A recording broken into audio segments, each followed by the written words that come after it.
What's going on, YouTube? Today we've returned to our home invasion intro scene because we are here to talk about the ESO Plus free trial, but also with a little bit of a twist. It's not just about the ESO trial because maybe some of you guys, have the ESO Plus and you just don't know what to do with it. So this is going to be your guide to what you should do once you have the ESO Plus trial. It's a pretty extensive list, so I'm not going to yammer on it for too long, but as a quick reminder, I'm just going to put this at the beginning of the video. If you'd like to be entered into the giveaway, all you have to do is leave a comment in the comments below or be subscribed to 2 drawings at the beginning of every month.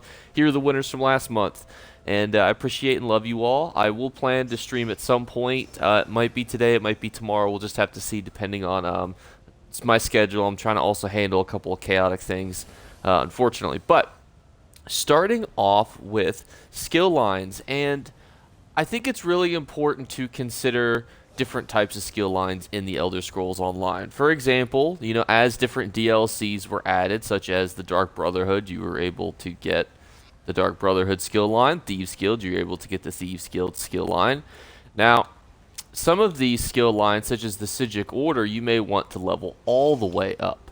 And where I would just suggest, for example, for you guys, is I would just go get the Dark Brotherhood. Just go to the Gold Coast, do the first starter mission there, and now you have access to the Blade of Woe. You are more than welcome to go and grind all the way through the Dark Brotherhood, level it all the way up to level 12. However, having the Blade of Woe is just very convenient because you can basically insta-kill any NPC, which can be really helpful depending on the type of content that you do. Same with Thieves Guild. While some of the Thieves Guild stuff can be pretty helpful, such as haggling, swiftly forgotten, timely escape, Veil of Shadows, clemency, they're not necessities in that, you're not, the people who go out and steal items are not like, oh man, if only I had the Dark Brotherhood, I'd get 10% more. So please don't feel like it's a 100% necessity. And I just suggest that you grab it because then you're going to be able to see Thieves Guild troves in the overworld, which is really helpful. Now, the Psijic Order, similar concept, but not just leveling it up to level 1. Because while I think the insight you've gained lets you see these little portals that you can open, which, hey, those are pretty cool.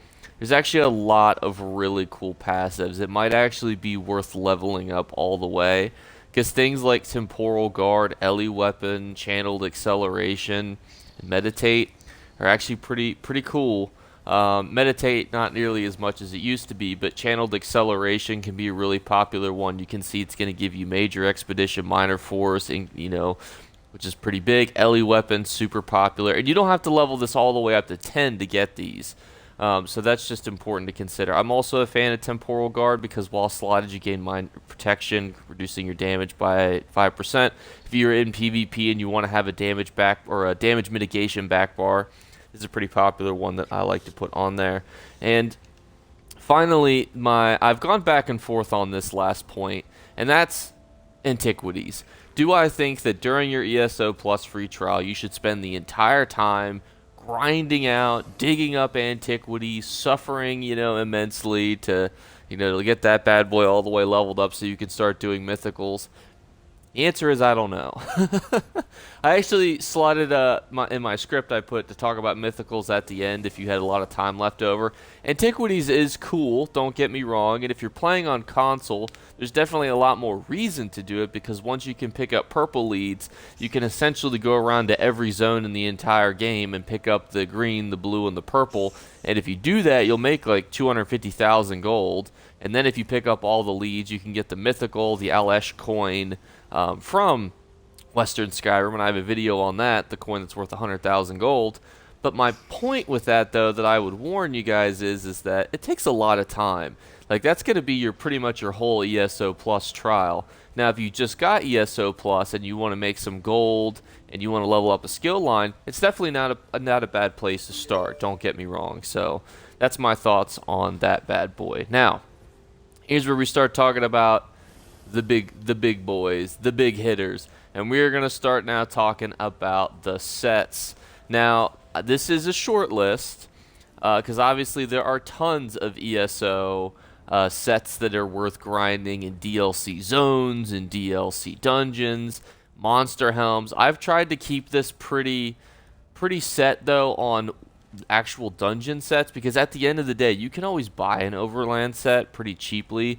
Like if I was like, oh no, frostbite, like yeah, frostbite's a good set that will sell, but at the end of the day too, you could go buy frostbite. So just keep that in mind. That's why the list is made the way it is, and we are going to be starting off with the two most popular in the, and that is Pillar of Nirn and Kinross. Pillar of Nirn you can find in Volkreath Hold, and Kinross you can find in Black Drake Villa.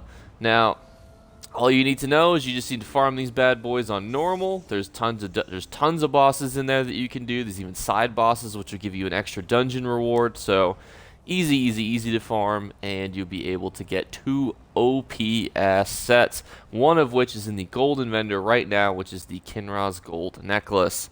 Now, the next two things are arenas, and they used to be really popular to farm, but they've fallen off a little bit, and that's the Maelstrom Bow and the Maelstrom Fire Staff, both of which were changed in Update 35, both of which I believe they're being changed in Update 36, which is why I still suggest it, because at the end of the day, it's still a really good item to have. It's still very meta. You do not have to farm these on veteran. You can actually farm these on normal and get arena weapons. For those of you who don't know, that was a change that they had recently made.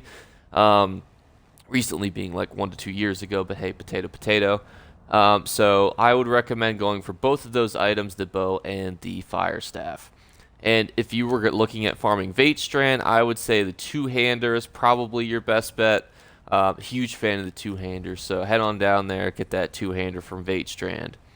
Now talking a little bit about some monster helms and shoulders. Now obviously you get the shoulders, you know, from actually the Undaunted little key vendor boys, but just in case, you know, you want to farm those helmets, I'm a huge fan of Earthgore, which can be found in Bloodroot.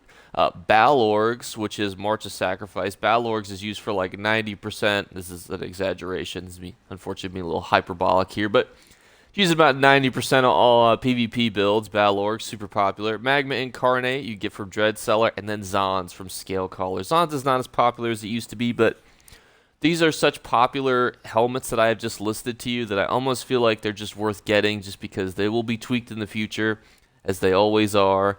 So head on down there and do that. Now, this next point's actually really interesting, and that's when you travel to an area for the first time, like Clockwork City, Vardenfell, and then all these other major DLC zones. Usually you get a pet, a title, or something for free.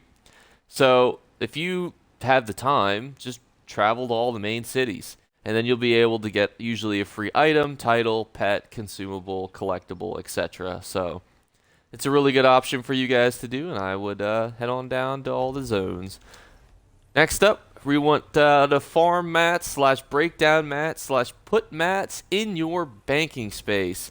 So if you have the ESO Plus, you're able to farm materials pretty freely. But if you're like me, when you didn't have ESO Plus and they had a trial, make sure you just log into all your characters and throw it in your craft bag. As once the trial ends, they don't get thrown out of the craft bag. You just can't put more items into the craft bag. So it'll act as a reservoir for all of your goods, which is really helpful, you know, kind of going forward. Now, I have two kind of final points. You've already know one is mythicals, because I gave a little bit of a teaser to it earlier. But the other ones are Sky Shard's DLC storylines. Do I think it's worth going and farming the DLC storylines and going through and you know, Sky Shard hunting? The answer to that is maybe. Now, ESO is already filled with tons of skill points.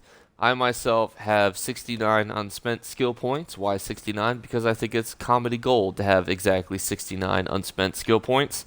And there's 505 total skill points in the game. So is it really something that you need to be stressing about? No. Now, I do think that farming the DLC main storylines can be fun, because they really ramped up the story writing, in my opinion, for these storylines. You know, it's like in every JRPG where mission 1's like kill a chicken, and then mission 500 is like kill God. You know, that basically is what the DLC storylines amount to. So I don't want to spoil it for you guys, and then it's a quick final point, some mythicals. What mythicals do I think that you guys should farm? Basically, I think that it's worth farming the Harpooner's Kilt. There's a lot of good mythicals. There's tons of good mythicals in ESO, but you're going to have limited time, unfortunately, to farm through all of these, so it's hard for me to say, oh yeah, go out, get Death Dealer's Fake, get Gaze Sithis, get the Marken Ring, Malakath's, Oakensoul. Now, fortunately, Oakensoul and some of these ones you'll have to have actually High Isle, which you won't get with ESO Plus. That is the latest chapter. But there are a lot of other good mythicals that I would suggest. If you have time, I would get Ring of the Wild Hunt because it doesn't require anything super crazy. Ring of the Pale Order. Malakath's Band isn't, and Marken Ring aren't bad, but you're not going to use them as often. But Harpooner's Kill, definitely, this is the go-to. Get this bad boy. It'll make you parse significantly higher. Gaze Sithis, you already know, is my go-to bad Mamma Jamma for PvP. And then Death Dealer's Feet is another pretty fun one. That is going to wrap up my video on ESO Plus. What you guys think in the comments below, and I'll catch you guys tomorrow. Bye, guys. You better remember to like and subscribe to Jake Clips. Or you should. I might have to pluck your eyes if you don't. Or, better yet, I'll skip rope with your entrails. Do it now. Subscribe. Ta-ta. Off with you.